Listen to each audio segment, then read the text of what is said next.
Tidak punya paspor ada 85% penduduk. Tahu artinya? Bahkan dari 15% yang berpaspor terbanyak tercatat hanya paspor haji. Artinya apa kira-kira? Demikian awal pembicaraan dibuka oleh sahabat saya yang jadi menteri saat ini. Kita lanjut. Orang asing masuk ke Indonesia paling banyak tercatat adalah sekitar 9 jutaan orang per tahun, di mana length of stay-nya tinggal di Indonesia di bawah 3 hari. Artinya dari 9 juta tersebut 40%-nya adalah orang yang sama bolak-balik keluar masuk Indonesia. Artinya apa? Betul, artinya belum banyak orang mancanegara yang memanfaatkan wisata ke Indonesia. Kebanyakan bisnis trip. Bagaimana membuat lama tinggal length of stay menjadi lebih dari 5 hari dan spendingnya per orang wisatawan asing lebih dari $500 per harinya. Dan pebisnis spendingnya lebih dari $20.000 per hari karena belanja barang-barang untuk usaha. Kalau menjawab pertanyaan di awal paragraf tersebut, maka sesungguhnya 85% warga tidak pernah melihat apapun kemajuan negara lain seperti Tiongkok di mainlandnya, kemajuan Hong Kong, Singapura, Dubai, London, New York. Itu baru sisi kotanya. Belum lagi dari sisi wilayah industri dan usahanya. Pusat bisnis hulu, heavy industry, high-tech industry, digital IT industry, Silicon Valley, military industrial complex, farmasi industrial complex, food estate, dan lain sebagainya. Juga dapat dipastikan buku yang dibaca,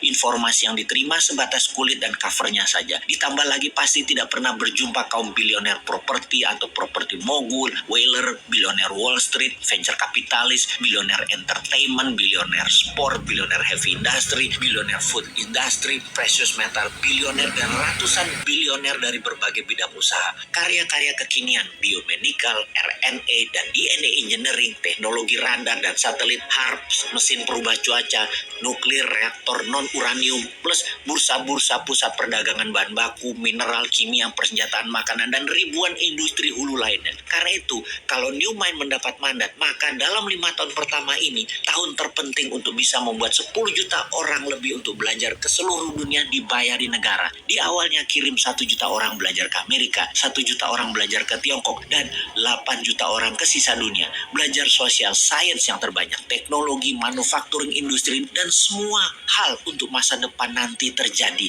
Ilmunya harus kita kuasai. Kenalkan kota, kenalkan negara lain, kenalkan kehidupan, dan kenalkan budaya lain, kenalkan masalah sosial dunia, kenalkan masalah lingkungan dunia. Indonesia harus paham detail, rinci, dan akurat. Pulang ke Indonesia, mereka tidak perlu ikatan dinas. Mereka menyebar langsung memenuhi kebutuhan dalam negeri atau membuat usaha menjadi pewirausaha di tanah air. Ada fasilitas pinjaman lunak untuk mereka memulai usaha. Sungguh, ilmu pengetahuan, pengalaman, serta keterampilan putra bangsa terbaiklah yang akan membuat Indonesia menjadi negara superpower di tahun 2045. Pendidikan dan pengetahuan berlanjut. Kampus-kampus akan punya guru terbang kalau dulu istilahnya. Sekarang dosen-dosen dari kampus ternama akan mengajari live streaming di semua kampus dengan nilai SKS yang besar dan kurikulum kampus. 40%-nya adalah dosen asing, di mana kampus akan digratiskan dan ditingkatkan kapasitas laboratorium serta tempat praktek menjadi 3 kali lipat dari sarana saat ini. Diharapkan dengan pendidikan di tingkat pengetahuan, keterampilan putra-putri bangsa Indonesia bisa menjadi kompetitif dengan ilmu terbaru, dengan ilmu kekinian, dan bisa mengadopsi masa depan dengan cepat. Ditambah lagi, tinggal di negeri orang akan membuka mata akan wilayah yang livable, yang sehat, suasana serta fasilitas yang akan diambil yang terbaiknya,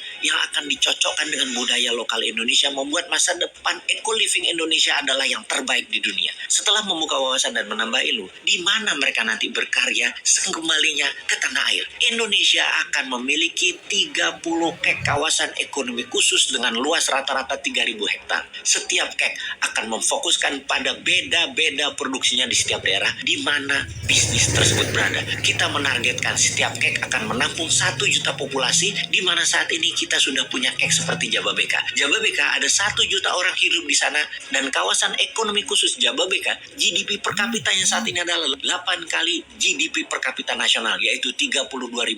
Indonesia akan punya 30 kek baru disebar di seluruh Indonesia. Ditarget dalam 20 tahun ke depan, GDP per kapita kawasan kek mencapai $100.000 per kapitanya. Di kek, pengusaha tidak bayar pajak selama 5 tahun, juga mendapatkan kebebasan pajak free tax hingga 15 tahun untuk produk yang 100% ekspor. Free tax hingga 25 tahun untuk industri dengan tenaga kerja di atas 20.000 orang dan produknya mayoritas untuk ekspor dengan bahan baku mayoritas dari dalam negeri. Kawasan KEK adalah zona produksi, bisnis midstream dan hilirisasi industri manufaktur. Kawasan di luar KEK adalah penghasil atau hulu, bahan baku juga kawasan pasar.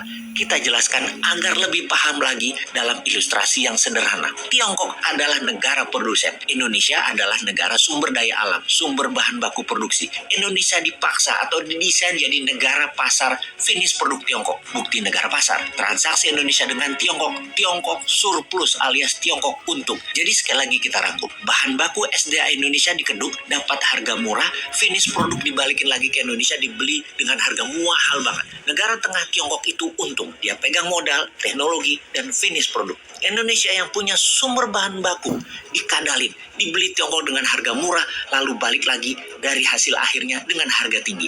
Sudahlah, karena bernegara saat ini geblek dan rakyatnya diganjel pakai info-info buzzer, jadi nggak paham kalau Tiongkok itu kuasai hulu, mid, dan hilir.